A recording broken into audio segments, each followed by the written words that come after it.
Iya sih nulis Asri Eko Widodo. Walaupun lagunya sudah ada, tapi di aransemen karo gamelan Bali. Oh, wah iya.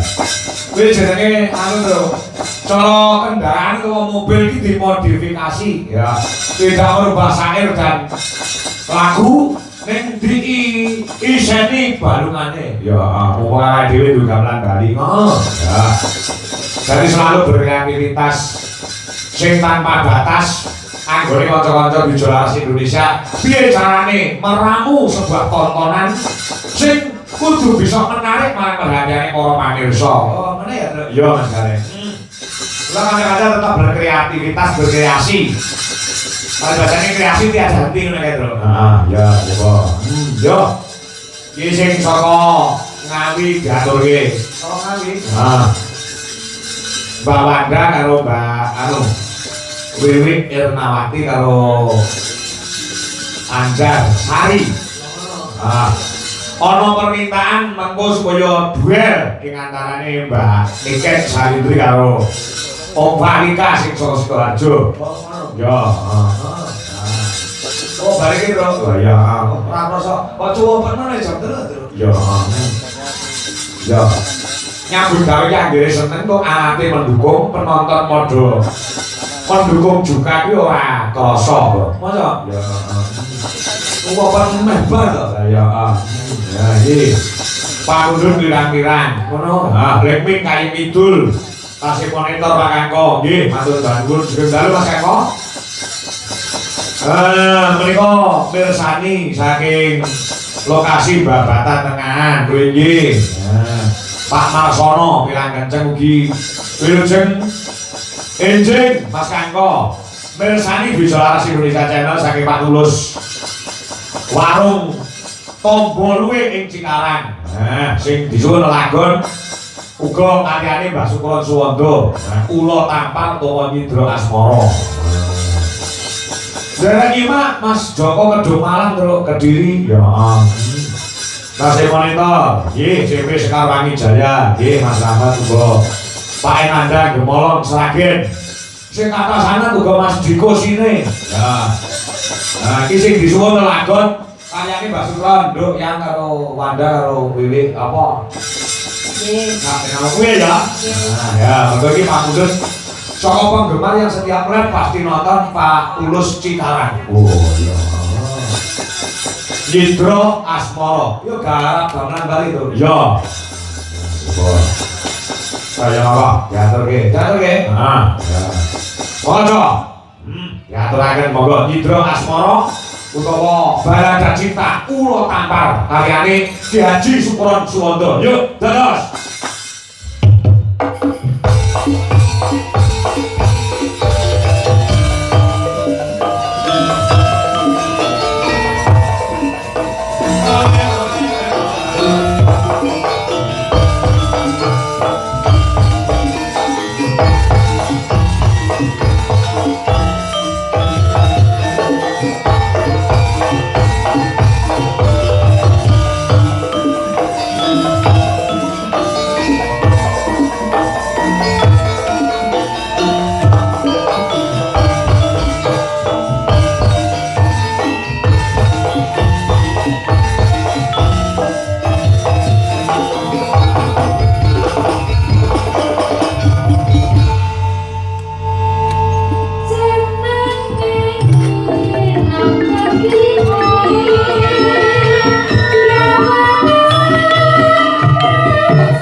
Joko Pilatenya kasih Magia kasih. Bagus.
Luar biasa ya Pak. Jadi pinakani godhong telo iso gawe rego ya gini. Menungso karo menungso ora iso gawe rego ngono kae. Heeh. Iki kan kon duel karo opah. Ya. Lagune manut sing cah loro apal apa? Ya. Mana terus? Ya, ya. Disupport bisa? Ya. Mari berdiri yuk. Ayo Pak, salah gini yuk.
Ditajane ya. Oh iya. Ono musike kok. Aku iki biasane nek ngawi iki ora tau nggawa musik ning gandeng ada permintaan sore digawe campur sari. Kula tak gawane ora ketak elektron. Harus mengikuti permintaan tuan rumah ya, Pak. Betul. Tapi manut karo sing nanggap terus wingi ning kandangan iki ora nganggo musik. Ya. Gandeng ngerti penjane Pak Suhadi kok sake musik awake dhewe yo digawake. Oh iya. Pokoke manut karo sing nanggap ki aman. Apa wis kompromi lagune apa? Pun. Apa? Sawit sining dino, Pak. Sawit sining dino. Itu, Mas. Sawit. Bisa nanti wae. Kapang. Kapang kapang, Mas. Kayak itu, Mas. Kali ngawang, Mas. Mau bisa ngawang ya? Bisa loh, Mas. Berarti itu tuh, Mas. Ya, mau ngomong kan diri. Iki padha-padha putri saka Jawa Timur ya. Jawa Timur kok api-api ya. Opa saka Sidoarjo. Ning kan saka Kediri, bojoku ya wong Blitar. Ya ta? Apa ya? Isi ngebeki wong Jawa Timur ya to. Iya, yo, Wiwi ya Madiun, Jawa Timur. Yo ya Wi. Oh ya Jawa Timur. Wanda yo Ngawi. Ah, Ngawine ning ndi. Mbak ana coba bluro anu bluro ya melu Jawa Timur. Sken.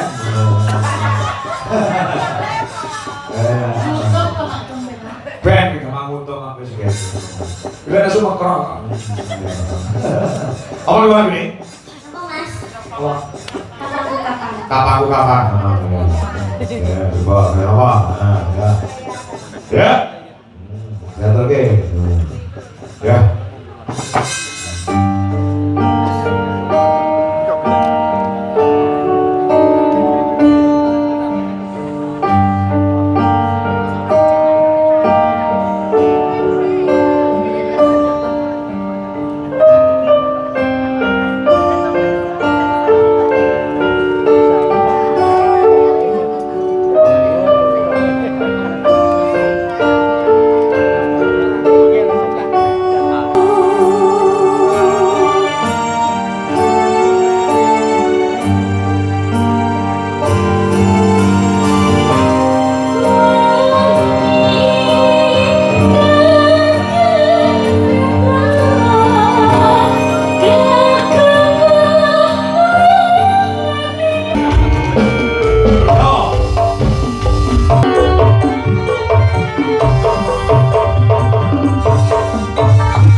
Piye cah dedeng kene yo kan dawe para pini sepuh wong lanang kok bocah lanang kene wis umure udakara 9 taun kuwi supaya enggak mungkasi jejakane bose bisa ngene lek titik muka dimahmu omongmu ngono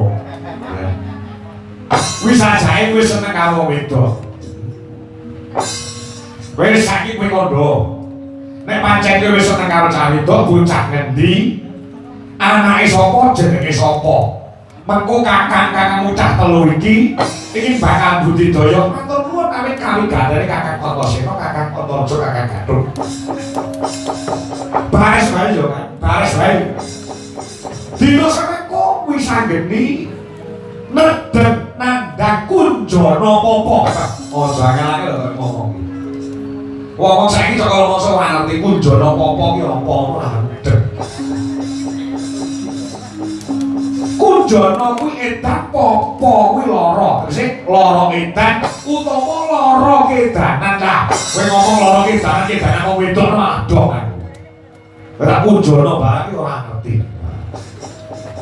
Mbok sing selektif.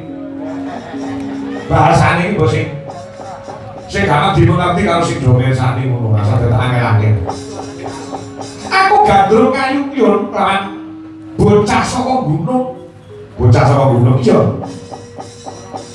Jenenge Endang Jayeng Resmi. Ahmad Jayeng sang penerbangan Begawan Jayeng Sado.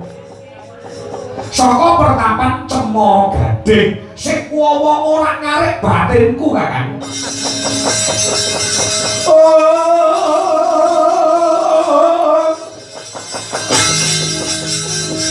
Biwan pangen kalian Andra pendah muncak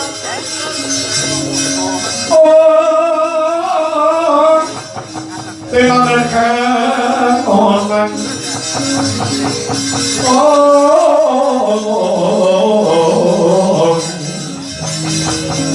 Kasonan pacaring ornamen gegono Nasari mongso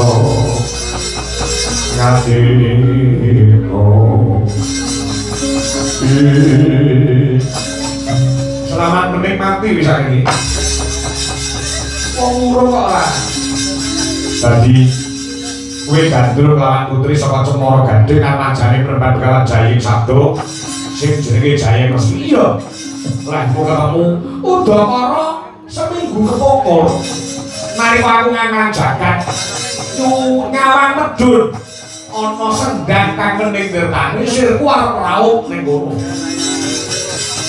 lah ana kono ana wanita ingin sulistya ing warna tak sejahe takoni aku jeneng Jayeng Resmi iki jenenge tresna jalan saka delok wong mbah-mbah bangunin ngono dheweke bali penadalah kaya dene sebet rontang ranting rasane nganti ku Kakang Gathuk Kakang Antarja lan Kakang Antasena dina sampeyan aku duweni sedya duweni kantek kepengin amala-amala putri saka gunung Cemara Gading ya aja kuwatir yen pancen kuwi sing tok kalapake ora sajangkah sikil ngendhake tangan aku Gathuk Kaca kang minangka dadi wakilmu atau mungkin amare ora Cemara Gading aku yo kan yo iki kok sanjano kok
Sabane bukil loreng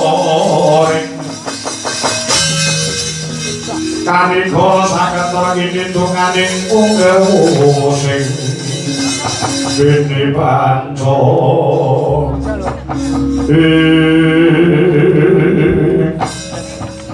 kok ngendi nduk jayeng resmi kebas subuhan mau kowe mangkat pamitan arep umbah-umbah ning sendang kidul desa iki jam 12 kok lagi mulih aku mau lak wis pamit lawan bopo gawat aku umbah-umbah ning sendang kok suwe men nyatane 3 dina iki udan gejeh tanpa ana lerene wekasane umban yo numpuk-numpuk kula sawetara matur nuwun ya matur nuwun kowe bekti karo bapakmu yo mung kuciwane mbokmu wis ora enek ibu wis sedo wis nalika kowe cilik biyen mbokmu wis ora enek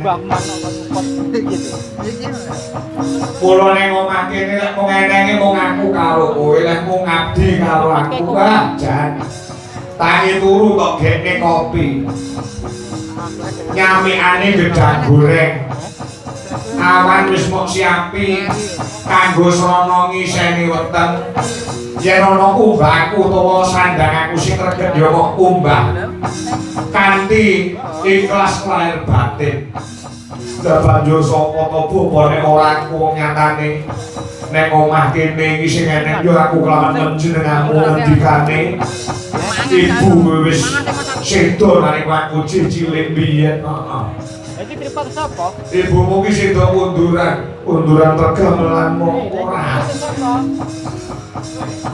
sedo unduran ki tegese nalika kowe dilairake utawa nalika wat nglairke kowe ya mergo kene iki adoh saka panti Maloya saking mukae getih sing ditokne mbokmu nalika nglairke kowe mbokmu ora iso ditulungi lakasane sedo sahid iki wis mapan ana kasragan aku dadi wong tuwa sing duweni wajib marang kowe sepisan menehi jeneng lan dadi srana dewasane sing angka 2 nyekolahne sak dhuwur-dhuwure kewajibane wong tuwa sing pungkasan sing angka 3 nek wis ngancik dewasa kuwi mala kramake utawa goleke jodoh lho umurmu lek selawe lak wis ana selawe mlaku opo lha ya nek cara wong desa kene iki umur cawe nduk umur selawe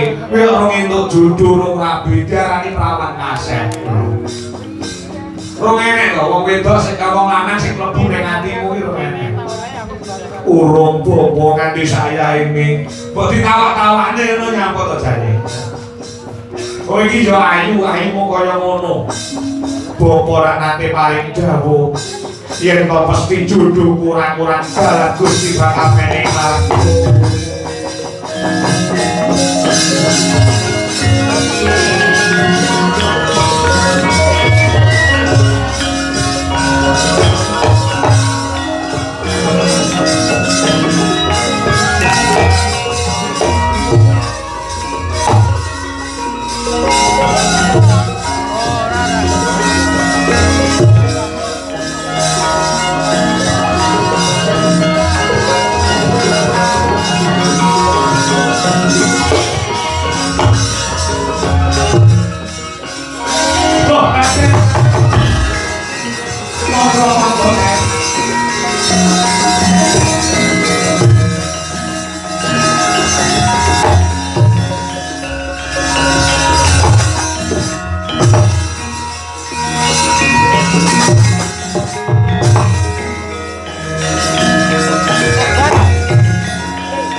saking gudung gulung yen aku kuso sangsing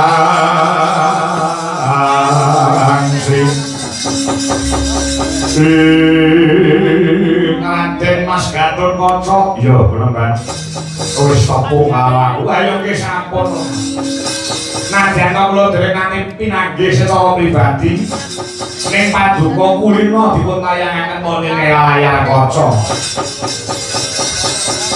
sami wilujeng ya ndereng sambi kala bekti kok katur bener nggih sampun kula tampi dawa sami-sami ana migatos napa den paduka kaliyan tindak pongling pegunungan Perban, baris kures bloko suto blaku takto serang tak gorene mu bakal ngebul-ngebul isuk udan-udan sore paduka badhe nglamar anak kula iya kahune ngono yen to Gatot Kaca minangka dadi wakil saka adhiku Bambang Wisageni yen to diparengake dina iki putraku bakal tak boyong minangka dadi jatuh kelamaning adhiku Bambang Wisageni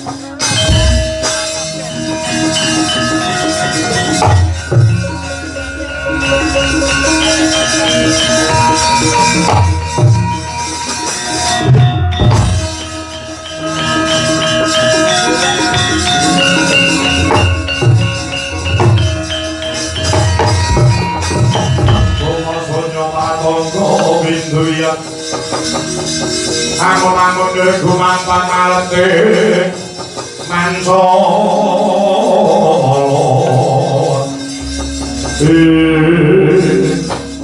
ingin sinuwun Raju Trisno Prabu Bhamantrakasura ya bener Prabu Bhamantrakasura sing keroyo-royo nggonku teko ning mapan ngene anakmu wedok Jayeng Resmi sing wis wong ora ngarep marang batinku apa diparengake Ahmad Jamu Putri Jayeng Resmi kok dadi garwaning Prabu Bhamantrakasura lho mangke rumiyin paduka sampun gadah garwa Sang Dewi Haknyanawati bojoku Haknyanawati gelem lumadi karo aku nek diwayuh lawan putramu putri si Jayeng Resmi kula aja mandharake perkara garwaku Yai Haknyanawati iki kabeh sing dadi penjalukane garwaku Haknyanawati waduh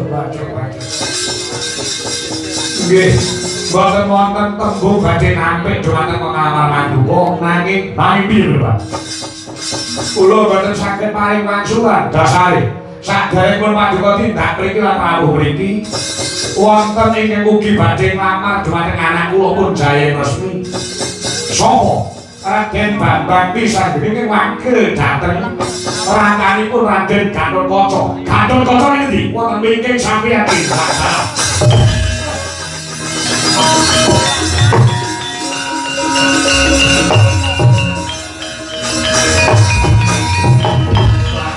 Kaca kakang Bhamantrakasura. Keren. kamu pengen boyong marang Jaya Resmi ora sah dadak kakek duranga kakakku kabeh gumantung lawan sang perempuan bakalan Jaya Sabdo arep diparike karo sapa nek diparike karo kowe aku ya ora bakal delok nek bakal diparingake kelawan aku kowe ya aja gelo nek ora kowe mati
dirangkuke karo gegeran.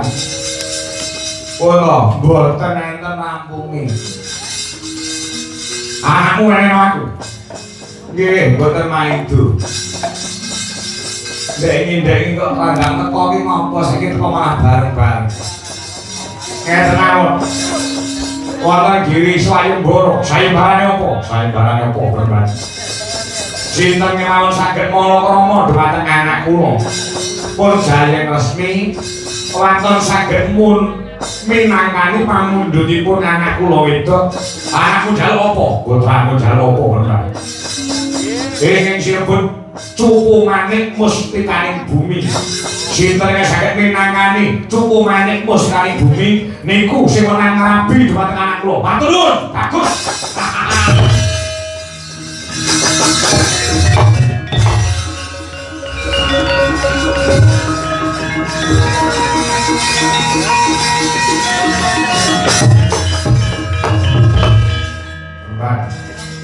Pripun, Den? Apa niate sampeyan iki pancen apik karo Bapak Wisanggi? Lho. Mboten apik pripun? Sing dijaluk putramu putri apa? Cukup Manik Mustikaning Bumi lah, sampeyan ngerti mboten? Yen to Cukup Manik Mustikaning Bumi iki sing duwe kuwi ibune Kakang Buma Narakasura. Wa Betari Pertiwi ing Kaliwangan. Eko Pertara. Tegese gelem ora gelem iku bakal sing entuk gawe Kakang Buma mergo sing duwe wujude Cukup Manik Mustikaning Bumi iki ibune Kakang Buma. Wa Betari Pertiwi ing Kaliwangan Eko Pertara. Nek judulne adikmu sampean mesti ora kurang dalan apa kali.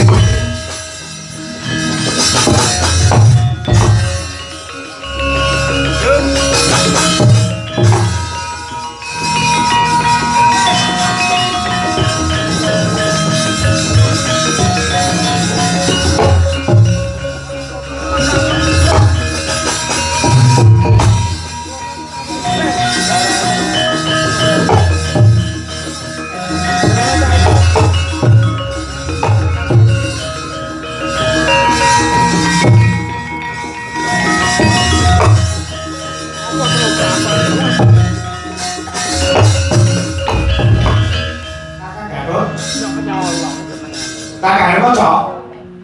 Iya bisa ini. Tok ngelokro. Ngapain? Bisa ini. Sajane muar rabi karo jayeng resmi ora bakal sembodo. Tegese ora bakal kelakon. Sebabnya nggih. Iki usul ya. Usul piye? Pomo tak golekne perawan babatan kene ngono iki. Apa? Nggih joli jae ngerti. Terus ta? Samane ngendika kaya ngono iki sebabe apa? Nggo mako ana ing pertapan Cemara Gadhing bareng karo tekane Kakang Bima Narkasura. Mati jotosan, ayo kita. Aku kuwi nek karo Kakang Bima ketemu ana ing lakon apa wae. Mesti jotosan. Lakon Wahyu Tumengwaja aku yo ketemu karo Kakang Bima yo jotosan. Wahyu Senopati aku yo ketemu Kakang Bima jotosan. Lakon Kikis Tunggorono aku karo Kakang Bima yo jotosan. Gareng mantu yang yo jotosan karo Kakang Bima. Lah terus kok kowe ngupus ki sebabe ngene bisa iki. Calon bojomu. Yayi Jaya Resmi yo. Njaluk pandhut yo njaluk pangundhut. Apa sing njaluk? Cupungane mustikaning bumi. Monggo kuwi sing duweni Woh Betari Pertiwi ing Kalimangan Eko Pertolo. Kalimangan Eko Pertolo kuwi apane ning jero bumi? Yo. Kula ora urung cupungane mustikaning bumi diparingke kelawan Kakang Bima, ora diparingke kelawan aku. Ojo susah, ojo sedih. Aku sing akan aku iki sare. Piye Kakang?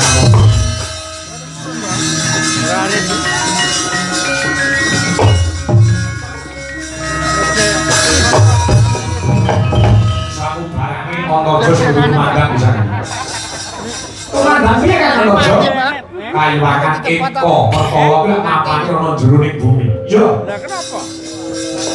Monggo Kakang Bima Narkasura kae ora iso ambles bumi. Iki lho. Kudu dadak mubeng goleki dalan supaya hanjok ana ing Kalimangan Eko Pertolo. Tak disikake lakune Kakang Bima. Serono aku ora iso ambles bumi. Ora kondhoke mau-mau.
Manggung siring sama kulawa kambah Kongesa kandhite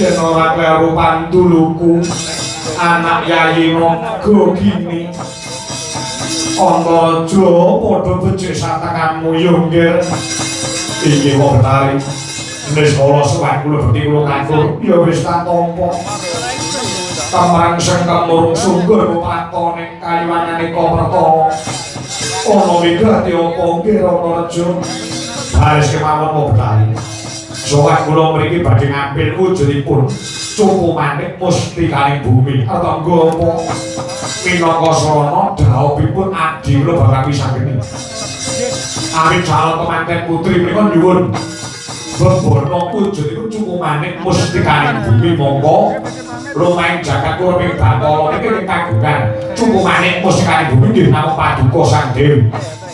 Menapa dipun paringaken? Ya tak paringake. Kula kedah nyewa sasen taunan ora saged kanggo sewa. Pajake gamelan wae. Aku wis ora kurang duit. Lajeng gawanan cumane mustikane bumi. Yen kowe kepengin ngerti, cumane mustikane bumi kuwi dayane bisa kanggo nyawang eden-eden kahanan ning kayuwangan kuwi iki. Matur sembah nuwun tambah ngono.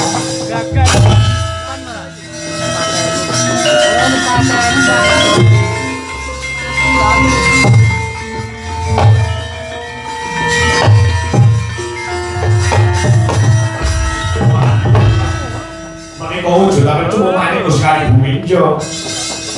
Kuwi kena kanggo nyawang kahanan kayuwangan kasuwargan nek Suralaya. Waduh. Aku yo jelek yo kok kanggonan. Wong ngarane gambar iki Pak ora tau ubah-ubah ngono. Mereka kula suruh ngambil gawanan ora sok balekne nek urung rampung gawene sebangun. Ayo tapi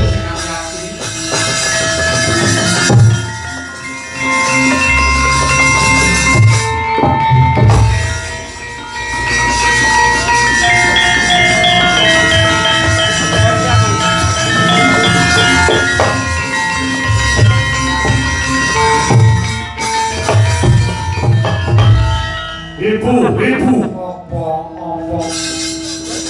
Oleh yang sowan ibu. Bunga Merkasura tak hitung-hitung tahun kuwi ora ngene. Nggih. Awit katahe pakalian sasana ibu ora. Ora ngerti mbok iki kangen karo kowe. Nggih. Buru cekap kowe mawon. Buru cekap apa? Coba manik musika ning bumi niku tasih. Ya isih. Badi kula ambil. Arep cilik nggih. Tangga apa calon bojo kula. Menika nuwun serah-serah cumane mustikane bumi kekagungan menawa namung Kanjeng Ibu Betari Pertiwi. Arep nggih rabi neh. Nggih. Pun parangaken. Jane yo oleh silih anake arep piye-piye. Lho, kok nganggo jane niku? Tekamu telat. Telat pripun? Sadurunge kowe teko Antarja tekan kene ngambil cumane mustikane bumi. Siapa iku pripun?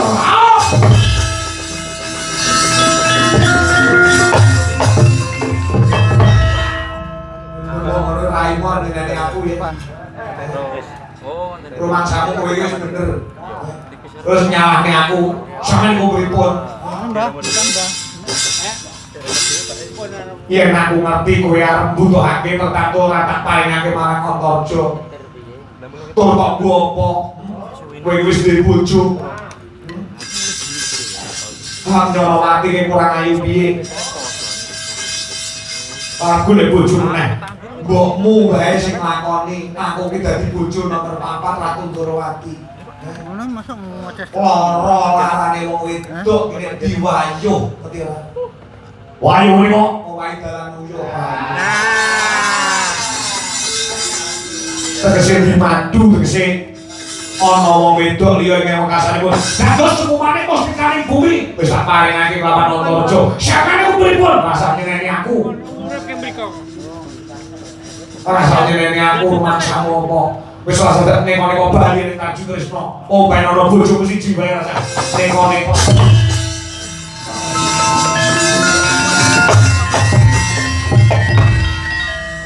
Loro iki masamu wis kesugihan. Wong lanang bojone loro. Ketok gagah ning jaba ning jero ning kropos. Urung nek sing bojo nom duwe anak 5, bojo tuwek duwe anak 5, nek mau ngopeni anak 10 jajal. Bahaya. Saiki kowe jek nom jek gagah, sok nek tuwek. Pak Obah. Wis ora pakai payu. Rumono kowe ngono. Rasa dalem macem-macem. Wis kebagusan, wis kesugihan. Pamit sih. Wong senengane kuwi menangi dhewe. Aku lho wong wedok sing kulino dilarani atine wong lanang. Bapakmu lek nglarani ati kuwi. selawe jam. Wah. Ora mati kulo. 24 ban. Jamnya tangga. Mulai orang apuk parung rayu.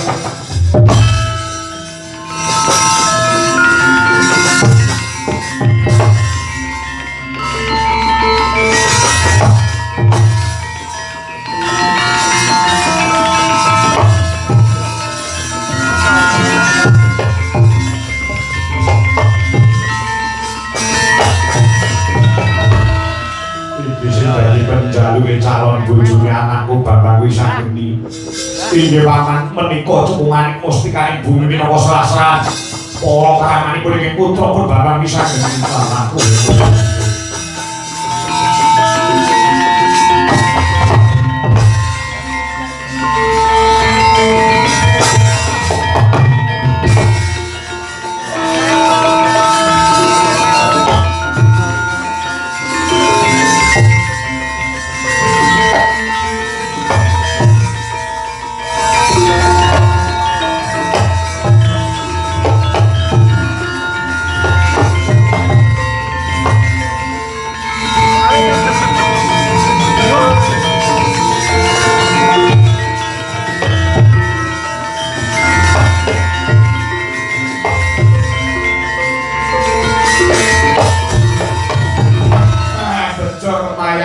Raden Arjuna ing antase kula menika tiyang boten gadah kagungan besan Piyayi Minulya, Piyayi Kuncana, Piyayi Sugih Raja Brana.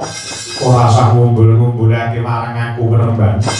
Kagune dina samangku aku kelawan panjenenganmu kuwi padha netepi jejibane wong tuwa. Kandheng dina samangku cupumane postikaning bumi wis lakon dipinangkani anakku lanang Bambang Wisageni. Yen dikeparengake putramu putri bakal tak suwun minangka dadi jatuh karamaning anakku Bambang Wisageni. Kanthi bingah manah utampi Duka Raden Arjuna.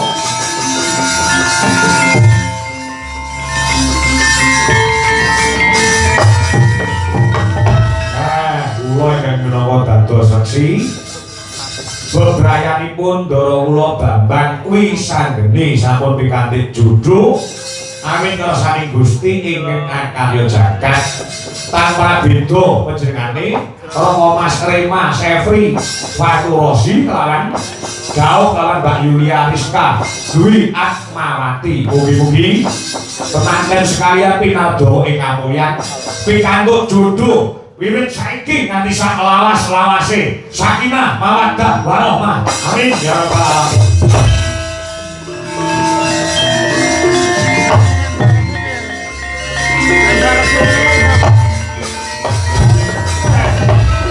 Bodhonoyo ingkang namepi jejibahan ingkang dipun sampiraken dhateng kula saking panjenenganipun Bapak Suhadi saha Ibu Ati terus liyani SPD sak keluarga Brayat Agung.